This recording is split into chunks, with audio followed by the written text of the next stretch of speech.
আল্লাহ রাসূল সাল্লাল্লাহু আলাইহি ওয়াসাল্লাম বলেছেন, মান কানা লাহু সাআ, যার সামর্থ্য আছে কিন্তু ওয়ালাম ইউদাহি, সামর্থ্য থাকার পরেও সে কুরবানি দেয় না, ফালা ইয়াকরাবান্না মুসাল্লানা, সেজন্য ঈদুল আজহার দিন আমার ঈদগাহে না আসে নামাজ পড়তে। আল্লাহ রাসূল সাল্লাল্লাহু আলাইহি ওয়াসাল্লাম হুঁশিয়ারি বাণী ঘোষণা করেছেন, ধমক দিয়েছেন যে সামর্থ্য থাকার পরেও যে কুরবানি দেয় না সেজন্য আমার ঈদগাহে না আসে। আমরা আজকে কুরবানি নিয়ে কিছু কথা শেয়ার করবার চেষ্টা করব ইনশাআল্লাহ।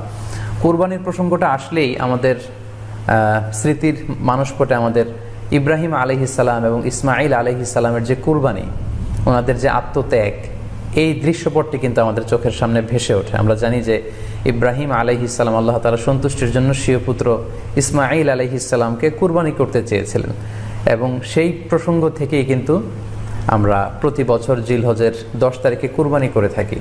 এবং এই দৃশ্যটি আল্লাহ তাআলার কাছে এতই ভালো লেগেছিল, এই আত্মত্যাগের দৃশ্যকে